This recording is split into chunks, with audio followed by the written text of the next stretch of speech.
Sobre bruxismo. A pessoa com bruxismo costuma fazer o quê?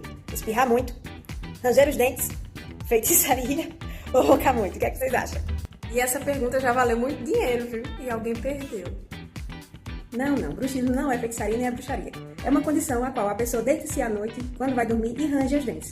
Então, o que isso causa? Desgaste nos dentes, desgaste na articulação temporomandibular, dores na musculatura cervical. E isso, né, se deve a um quadro de ansiedade, possivelmente. Uma pessoa estressada é uma pessoa que dorme mal.